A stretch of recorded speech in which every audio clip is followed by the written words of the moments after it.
Good evening, good morning dear student, welcome to our guide channels. तो आज की class में, आज का लेक्चर्स में मैं आपको पढ़ाने जा रहा हूँ जो सेल यूनिट है उसी का ये टॉपिक है प्लाज्मा मेम्ब्रेन। आज हम लोग क्या पढ़ेंगे? प्लाज्मा मेम्ब्रेन पढ़ने जा रहे हैं।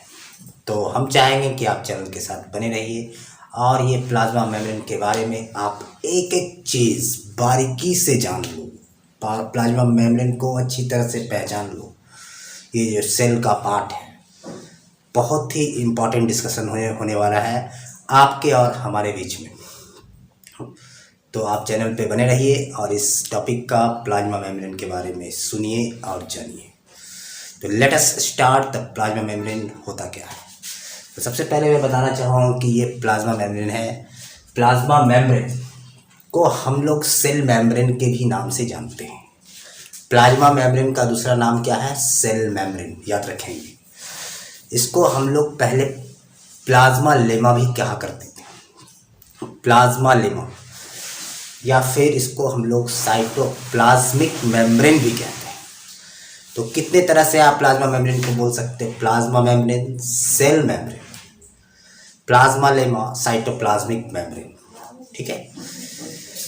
और ये सेल का जो है, सेल को सबसे पहली बात है, ये जो मेम्ब्रेन है सेल को कह सकते हैं बाहरी इन्वायरमेंट से सेपरेट करता है। इसके आउटर इन्वायरमेंट से इसको क्या करता है? सेपरेट करके रखता है। कौन सा? प्लाज्मा मेम्ब्रेन्स, ठीक है। तो इसमें आज हम लोग जानेंगे कि किस तरह से प्लाज्मा मेम्ब्रेन्स का केमिकल स्टडी किया गया, उस प्लाज्मा मेम्ब्रेन में क्या क्या कंपोनेंट्स से बने हुए हैं, उस कंपोनेंट का क्या क्या कंपोजिशंस है, ये सब जानने वाले हैं प्लाज्मा मेम्ब्रेन्स के बारे में। बहुत सारी चीज़ें जानने वाले हैं। और फाइनली जो एक्सेप्टेबल मॉडल था उसके बारे में डिस्कस करेंगे, जो कि आपका प्लाज्मा मेम्ब्रेन का बहुत ही एक्सेप्टेबल मॉडल है, fluid Mosaic model of plasma membranes, ठीक है।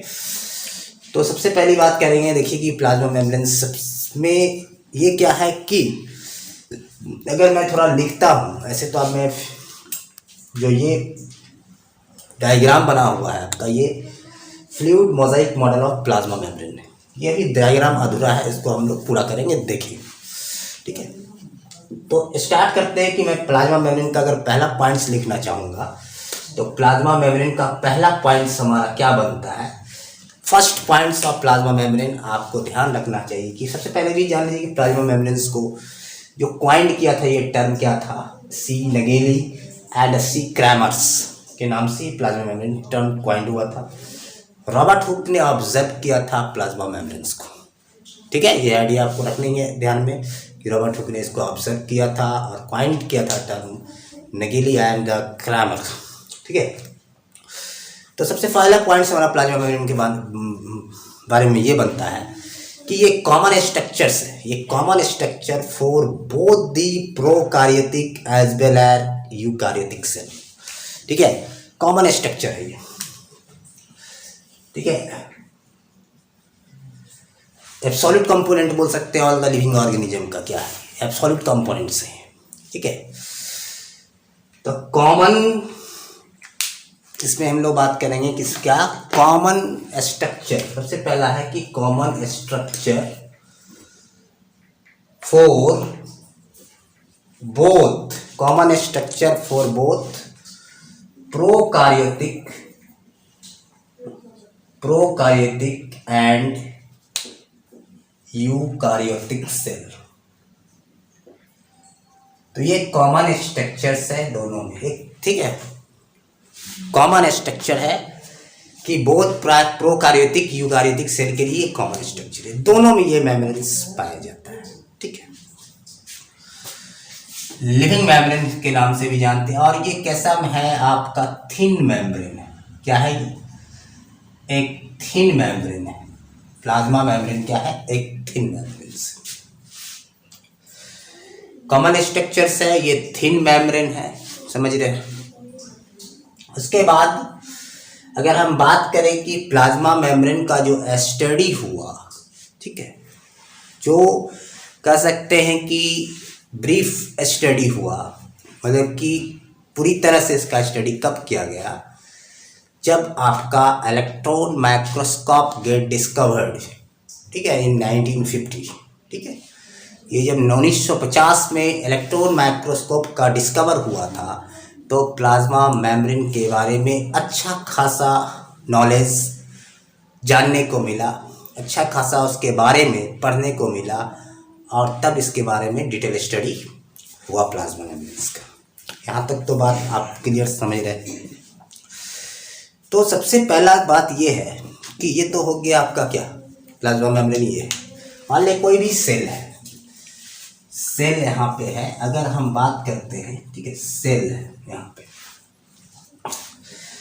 प्लांट सेल में तो चलिए सेल वॉल होता है, प्लांट सेल में क्या होता है, सेल वॉल होते हैं।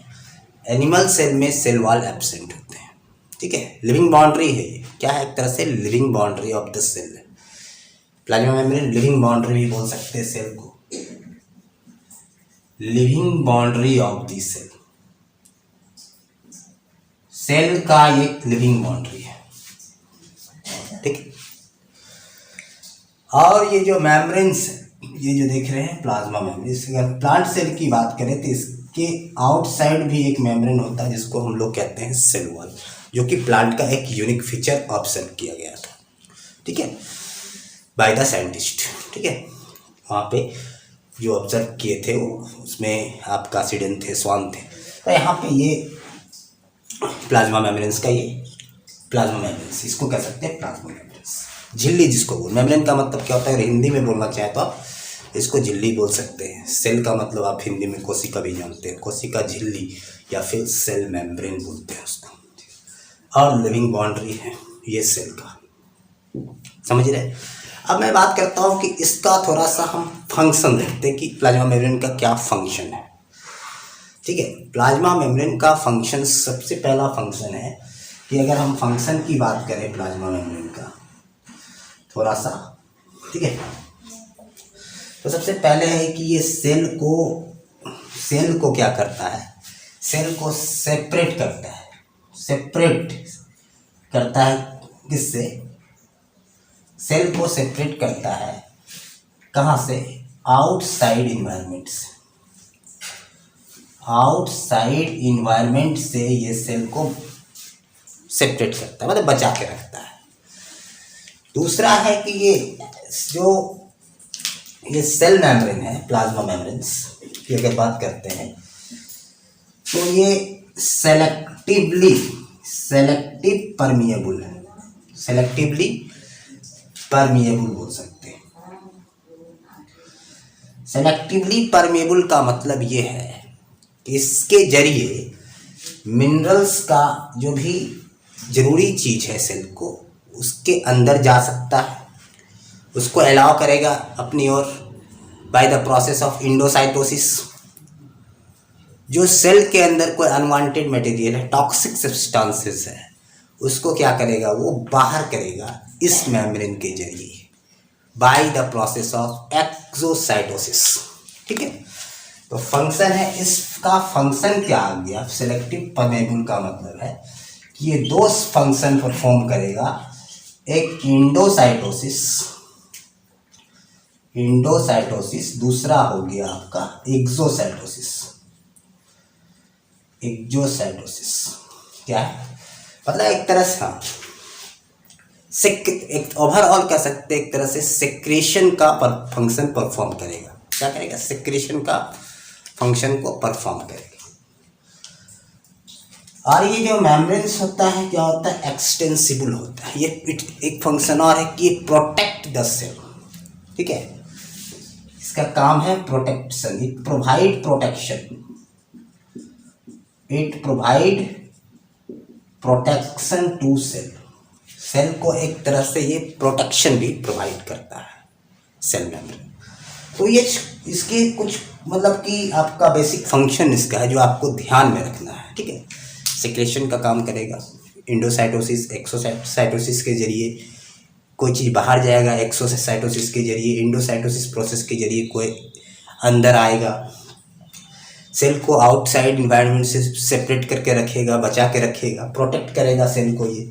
तो ये सब इसके कुछ कॉमन फंक्शन है, मतलब कि फंक्शन, बेसिक फंक्शन है। तो आई थिंक आपको ये क्या है मेम्ब्रेन वो समझ में आ गया।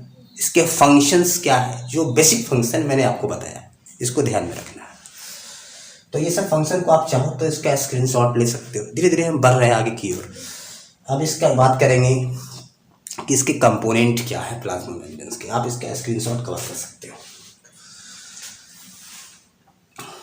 तो यहाँ पे मैं अब बात करने जा रहा हूँ कि इसके जो कंपोनेंट है, यहाँ पे अगर मैं बात करूँ कि प्लाज्मा मेम्ब्रेन का जो कंपोनेंट है, अगर मैं बात करूँ कि प्लाज्मा मेम्ब्रेन किस किस चीज़ से बना हुआ है, अगर यहाँ पे बात की जाती है कि आखिर ये क्या क्या चीज़ से मिलके बना हुआ है प्लाज्मा मेम्ब्रेन, कह सकते हैं इसके कंपोजिशन ऑफ प्लाज्मा मेम्ब्रेन। तो प्लाज्मा मेम्ब्रेन का कंपोजिशन क्या है, तो इसमें देखिए क्या क्या चीज़ होते हैं। सबसे पहले बेसिकली जो होता है लिपिड होता है। लिपिड है, प्रोटीन है, कार्बोहाइड्रेट्स है। लिपिड है, प्रोटीन है और कार्बोहाइड्रेट है। लिपिड का भी कुछ कंपोनेंट होगा। लिपिड के कंपोनेंट है। प्रोटीन के प्रकार होते हैं। प्रोटीन किस प्रकार के हैं। कार्बोहाइड्रेट्स के प्रकार होंगे कि किस प्रकार के कार्बोहाइड्रेट्स है, डाइस है, ऑलिगोसेक्राइड है कि पॉलीसेक्राइड है, क्या है ये बात हम लोग करेंगे। ठीक है, तो कंपोजिशंस जो है इसमें अगर हम बात करते हैं कि कंपोजिशन ऑफ प्लाज्मा मेम्ब्रेन, तो इसमें आता है प्रोटीन, दूसरा आता है लिपिड, तीसरा आता है कार्बोहाइड्रेट, और सेल है तो यहाँ पे आप ये लिख सकते हो कि वाटर है। ठीक है, वाटर है। तो ये इसके क्या हो गए, कोई पूछेगा कि क्या क्या कंपोजिशन है इसका, तो हम बात करेंगे प्रोटीन का, लिपिड का, कार्बोहाइड्रेट्स का और वाटर तो रहेगा ही। अब कंपोजिशन क्या क्या पार्ट में बटा हुआ है ये देखेंगे। जैसे मान लें अगर बात करते हैं कि प्रोटीन कितना, सबसे ज़्यादा तो building blocks of the body है प्रोटीन, तो प्रोटीन का संख्या तो ज़्यादा, मात्रा कंपोजिशन तो ज़्यादा होगा। 20 to 79% आप लिख सकते हो प्रोटीन है इसमें। कितना है, 20 to 79% आपका क्या है, प्रोटीन से। 20 to 79% क्या है, प्रोटीन से इसमें। आप कह सकते हैं यहाँ पे कि जो लिपिड है, लिपिड का जो कंपोनेंट है आपका लिपिड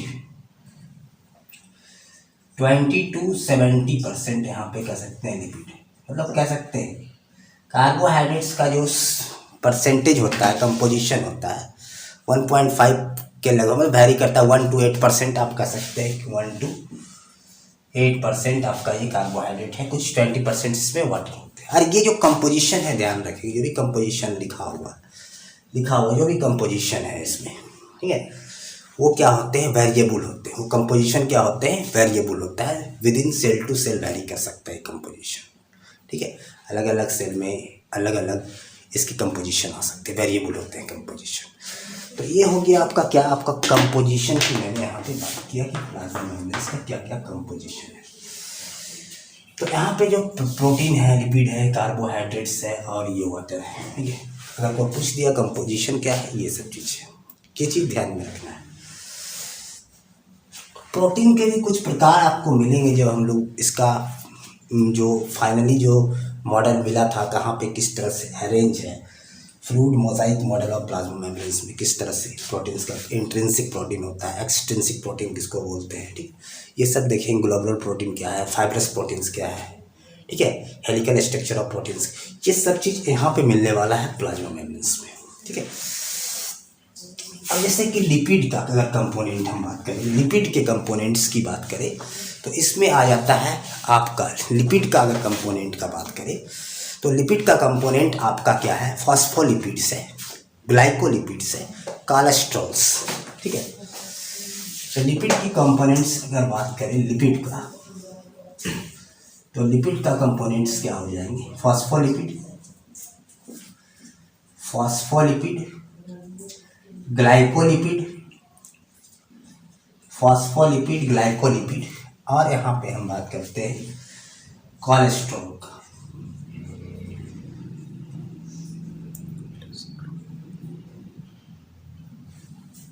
कोलेस्ट्रॉल यहाँ पे क्या है, कोलेस्ट्रॉल, समझिए। तो ग्लाइकोलिपिड आपका, फॉस्फोलिपिड, और क्या है, कोलेस्ट्रॉल। तो यहाँ पे ये देखिए, ध्यान देंगे ये चीज़ को। तो फॉस्फोलिपिड, ग्लाइकोलिपिड और कोलेस्ट्रॉल है इसमें, ठीक है। तो अब है कि इसमें कंपोजिशन तो आपको पता चल गया कि प्लाज्मा मेम्ब्रेन के अंदर क्या क्या कंपोजिशंस होते हैं। अब अरेंज कैसे होता है ये हम देखेंगे। सबसे पहले आपको थोड़ी सी कहानी में सुनाता हूँ कि कैसे इसकी स्टडी शुरू हुई, किस तरह से स्टार्ट हुआ। केमिकल स्टडी स्टार्टिंग में शुरू हुई, शुरू में केमिकल स्टडी हुआ, प्लाज्मा मेम्ब्रेन के बारे में केमिकल स्टडी चला। तो केमिकल स्टडी से क्या पता चला कि इसमें कौन सा कंपोनेंट है, मतलब कि केमिकल स्टडी के बाद ही ये पता चला कि इसमें क्या क्या कंपोनेंट्स मौजूद हैं। तो जो केमिकल स्टडी चला था किस सेल पे चला था, आरबीसी सेल पे चला था, रेड ब्लड सेल पे।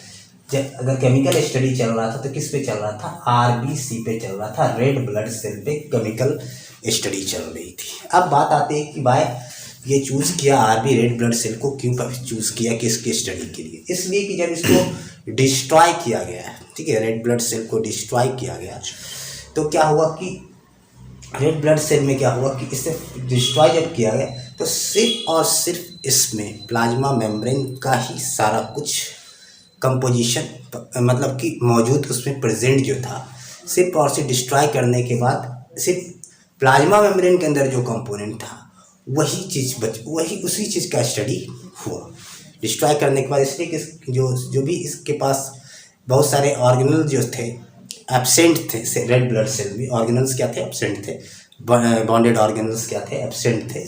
तो जब उसको डिस्ट्रॉय किया गया तो वो सब चीज़ का कैरेक्टर ना आके सिर्फ और सिर्फ प्लाज्मा मेम्ब्रेन का कैरेक्टर रह गया था, और उसको एनालिसिस किया गया केमिकल स्टडी, तब पता चला कि प्लाज्मा मेम्ब्रेन के अंदर ये सब चीज़ मौजूद है, कंपोजिशंस है, ठीक है। तो शुरू में ये चीज़ पता चला, लेकिन ये पता नहीं चल रहा था, बाद में पता चला जब इलेक्ट्रॉन माइक्रोस्कोप की डिस्कवर हुई। तो ये सब जो अरेंज है, किस पोजीशन क्या है, प्रोटीन का पोजीशंस क्या है, ये आपका ग्लाइकोलिपिड फिर ग्लाइकोप्रोटीन जो अरेंज थे यहाँ पे, ठीक है, किस तरह से कहाँ पे अरेंज थे, ठीक है, कौन सा क्या बोलते हैं, ये भी कह सकते हैं आप कि आपका इंट्रिंसिक प्रोटीन कहाँ था, एक्सट्रिंसिक प्रोटीन कहाँ था, ये सब पता कब चला, ठीक है, ये सब कब चला, पोजीशन कब पता, ये तो पता चल गया कि इसमें ये चीज़ है, ठीक है, केमिकल स्टडी से ये पता चला कि हाँ ये सब चीज़ इसमें मौजूद है, लेकिन ये किस पोजीशन पे है, कहाँ पे है। तो ये फाइनली जब इलेक्ट्रॉन माइक्रोस्कोप का डिस्कवर हुआ तो तब जाके ये सब पता चला, ठीक है। ये पता चल गया था इस टाइप का प्रोटीन से, प्रोटीन का केमिकल एनालिसिस हो गया था, ठीक है। तो कह सकते हैं क्वालिटेटिव एनालिसिस हो गया था कि किस प्रकार का प्रोटीन्स है, ठीक है, ये सब चीज़ दिख गया था, किस प्रकार का कार्बोहाइड्रेट्स ये दिख रहा था, लेकिन ये अरेंज कहाँ था ये पता नहीं चल पा रहा था केमिकल स्टडी के द्वारा।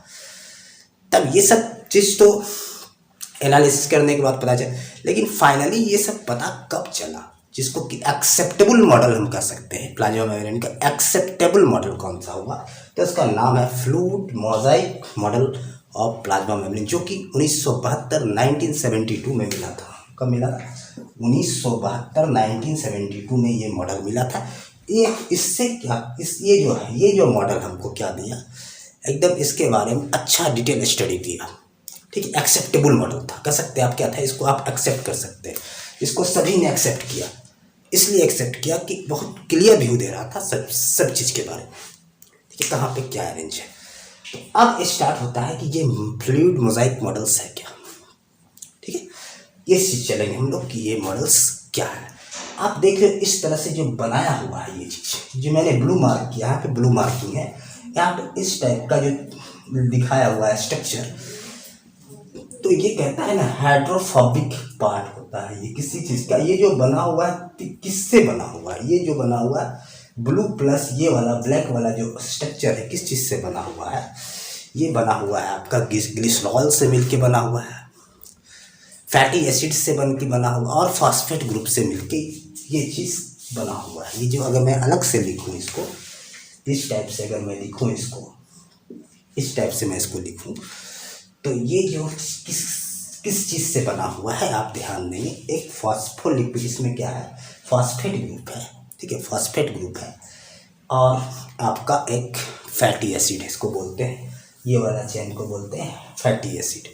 अब फैटी एसिड जो होता है ना, फैटी एसिड वाला जो पार्ट है, ये वाला जो पार्ट देख रहे हैं फैटी एसिड वाला जो पार्ट है वो क्या है, इसको बोलते हैं हाइड्रोफोबिक पार्ट। हाइड्रोफोबिक का मतलब है जो कि ये वाटर रिपेलेंट पार्ट है, ठीक है, वाटर रिपेलेंट पार्ट है, जिसको हम लोग क्या बोलते हैं नॉन पोलर पार्ट है, और ये हाइड्रोफिलिक है, उसको बोलते हैं पोलर पार्ट है।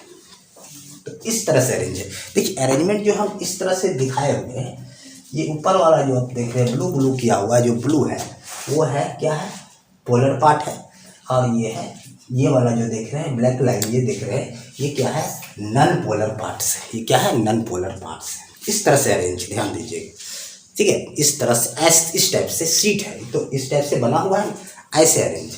ये वाला जो देख रहे हैं ये वाला ये देख रहे हैं इस टाइप से, इसके नीचे से ये वाला ग्रुप लगा हुआ है, और ये वाला इस टाइप से इससे ऐसे उठा हुआ है, तो इस टाइप से ऐसा बना, एक टाइप से सीट टाइप का बन गया, इस टाइप से बना हुआ ऐसा अरेंज, ठीक है। अगर मैं लिख लूँ इस टाइप से ऐसे कर रहा हूँ, ठीक है, तो एक तो ये वाला पार्ट ऐसे है, ठीक है, इस टाइप से गिरा हुआ है इस तरह से, और ये वाला पार्ट अगर देखें तो अगर हम इसको उल्टा कर देते हैं, इसको इस तरह से मैं करके दिखा रहा हूँ, इसको इस तरह से ध्यान दीजिएगा ऐसा है।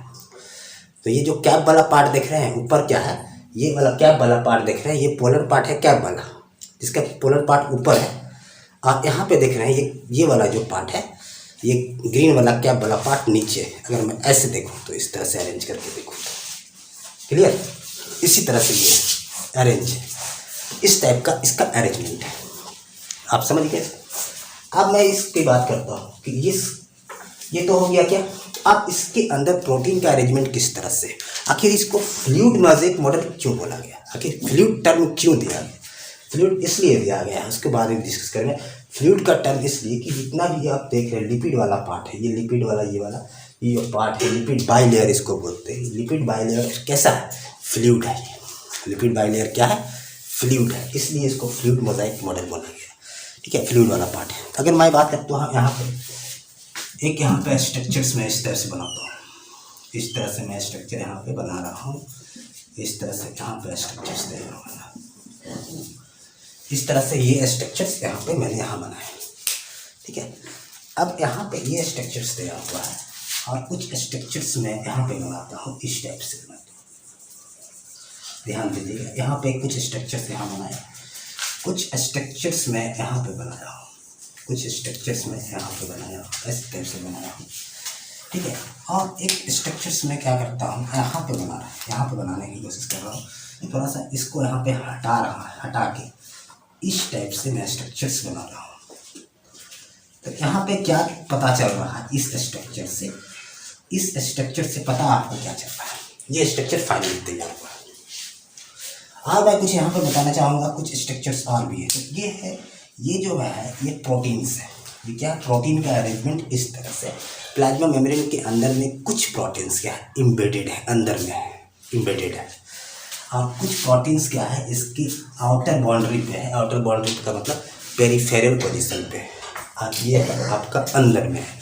जो प्रोटीन अंदर में होता है उसको बोलते हैं इंट्रिंसिक प्रोटीन, उसको क्या बोलते हैं। अगर मैं इसका बात करूँ तो इस प्रोटीन का नाम क्या होगा, इंट्रिंसिक, इंट्रिंसिक या फिर इंटीग्रल बोलते हैं, इंटीग्रल प्रोटीन, इसका नाम क्या है इंटीग्रल प्रोटीन्स है। ये इंट्रिंसिक है, और ये वाला जो है एक्सट्रिंसिक है, क्या है एक्सट्रिंसिक प्रोटीन है, एक्सट्रिंसिक प्रोटीन है, या फिर इसको बोलते हैं पेरिफेरल, पेरिफेरल प्रोटीन। क्लियर हो रहा है ये सारा चीज one by one, intrinsic protein, extrinsic protein.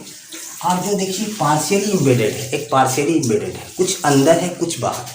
तो उसका क्या नाम दिया गया, उसका नाम भी सेम है, उसका नाम भी क्या है, सेम है, उसका भी नाम इंट्रिंसिक प्रोटीन ही है। और ये पेरिफेरल पे क्या दिख रहा है आपको, पेरिफेरल पे दिख रहा है एक्सट्रिंसिक प्रोटीन ऊपर में, ठीक है। अब कुछ जो पार्ट्स है यहाँ पे हम देखेंगे, यहाँ पे ये जो पार्ट्स है, ये पार्ट्स है, इसके ऊपर मैं इस तरह से चैन लगा रहा हूँ, इस तरह से ये लगा रहा हूँ। एक इसके प्रोटीन के ऊपर में है और एक है लिपिड के ऊपर में। ये जो ब्लैक वाला साइन दिख रहा है इस टाइप से, ये है कार्बोहाइड्रेट ऑलिगोसेक्राइड, शुगर का लंबा चेन, ठीक है। तो अगर प्रोटीन के ऊपर में ये ऐसा स्ट्रक्चर दिखे, ठीक है, अगर प्रोटीन के ऊपर में ये स्ट्रक्चर दिखे तो उसको बोलते हैं, इस टाइप को ग्लाइकोप्रोटीन, उसको क्या बोलेंगे, ग्लाइकोप्रोटीन। इसको हम लोग क्या बोलेंगे, ग्लाइकोप्रोटीन। अगर लिपिड के ऊपर में ऑलिगोसेक्राइड है, शुगर का चेन है, तो इसको बोलेंगे हम लोग ग्लाइकोलिपिड। क्या बोलेंगे, ग्लाइकोलिपिड।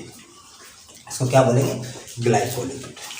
यहाँ की सारी चीज़ आपको क्लियरली समझ में आ रहा होगा कि ये है ग्लाइकोलिपिड और ये है ग्लाइकोप्रोटीन्स। ये पेरिफेरल प्रोटीन, अंदर में इम्बेडेड प्रोटीन इंट्रिंसिक प्रोटीन, बाहर वाला एक्सट्रिंसिक प्रोटीन। पार्शियली इम्बेडेड को सेम बोलेंगे। ये लिपिड का बाइलेयर है, ये जो अगर हम लिखो इस टाइप से लिख दें तो ये है लिपिड बाइलेयर, लिपिड का बाइलेयर। अब इसमें क्या देखा गया कि ये तो फ्लूइड है। लिपिड क्या है, लिपिड जो चीज़ है, लिपिड का 3 कंपोनेंट हो गया, फास्फोलिपिड, इसको फास्फोलिपिड भी बोलते हैं। फास्फोलिपिड इसलिए बोलते हैं, इसमें फॉस्फेट आयन भी है, ठीक है। फास्फोलिपिड, ग्लाइकोलिपिड और कोलेस्ट्रॉल का भी कुछ जगह है यहाँ, ठीक है। मैं अगर बात करूँ तो कोलेस्ट्रॉल का भी कहीं कहीं मार्किंग हम दे सकते हैं, कोलेस्ट्रॉल्स, ठीक है। तो फास्फोलिपिड, ग्लाइकोलिपिड, कोलेस्ट्रॉल्स लिपिड का पार्ट हो गया। तो ये देखा गया कि ये तो फ्लूइड था, लिपिड क्या है, एक फ्लूइड था। तो इस प्रोटीन का लैटरल मूवमेंट हो रहा था। फ्लूइड में क्या हुआ था, लैटरल्स मूवमेंट हो रहा था इसमें। मतलब लैटरल मूवमेंट का मतलब कि ये यहाँ से घसक के यहाँ सकता, ऐसे ऐसे मूव कर सकता है, मूव कर रहा था ये। तो इसलिए इसका नाम दिया गया fluid Mosaic model of plasma. Fluid Mosaic, लेकिन फ्लूइड के जैसा है और प्रोटीन का एक लैटरल मूवमेंट देखा गया है इसमें, ठीक है। तो ये है फाइनली क्या आपको बताया गया, किस तरह से आपका प्लाज्मा मेम्ब्रेन है, प्लाज्मा मेम्ब्रेन का क्या कंपोजिशन है, ठीक है, और किस तरह से ये अरेंज है प्रोटीन्स यहाँ पे, ठीक है। प्रोटीन का अरेंजमेंट किस तरह से है, क्लियर। प्रोटीन का अरेंजमेंट किस तरह से, सारी चीज़ें आपको सिखा दी। प्लाज्मा मेम्ब्रेन क्या है, कौन दिया था टर्म, कंपोजिशंस क्या है, लिपिड का क्या क्या कंपोनेंट है लिपिड में भी मौजूद। तो ये सब चीज़ें किस तरह से ये प्लाज्मा मेम्ब्रेन में मौजूद होता है। Living boundary of the cell इसको कहते हैं हम लोग, क्या बोलते हैं, living boundary of the cell. I think आपको बेसिक आइडिया प्लाज्मा मेम्ब्रेन के बारे में मिल गया। अगर आप कहीं भी पढ़ते हो प्लाज्मा मेम्ब्रेन, किसी भी बुक से पढ़ते हो, कहीं भी पढ़ते हो, अगर पढ़ने की कोशिश करते हैं, एनसीईआरटी भी आप निकालते हो पढ़ने, तो सारी बात आपको समझ में आएगा, ठीक है। इसको ये पार्ट को पोलर, ये हो गया नॉन पोलर, दोनों पार्ट एक साथ है, इसीलिए इसको एम्फीपैथिक भी बोला जाता है, ठीक है। एम्फीपैथिक भी बोला जाता है, ये भी बात मेंशंस है। काम क्या है, एक्सोसाइटोसिस, एंडोसाइटोसिस के जरिए कोई चीज़ को एग्जिट कर सकता है, अंदर ले सकता है, और एक्सोसाइटोसिस के जरिए कोई टॉक्सिक चीज़, अनवांटेड चीज़ सेल बाहर भी भेज सकता है, प्रोटेक्शन प्रोवाइड करेगा। तो ये ओवरऑल आइडिया प्लाज्मा मेम्ब्रेन के बारे में मिल गया, ठीक है। आप कहीं से भी आप कोई चीज़ को उठाओ या कोई नया चीज़ प्लाज्मा, अगर कुछ आगे भी प्लाज्मा मेम्ब्रेन पढ़ते हैं कभी आप, तो आपको सारी कहानी प्लाज्मा मेम्ब्रेन के बारे में समझ में आने वाली है, ठीक है। आई थिंक आपको क्लियरली हर बात समझ में आई होगी। अगर आपको सारा चीज़ समझ में आया होगा तो आप इसे ज़रूर शेयर करिए, लाइक कीजिए, अपने दोस्तों को बताइए, ठीक है। और चैनल को सब्सक्राइब करना ना भूलिए। चलिए, हम आप चैनल के साथ बने रहने के लिए many thanks, lot of thanks. हम लोग नेक्स्ट वीडियो में मिलते हैं, तब तक के लिए धन्यवाद।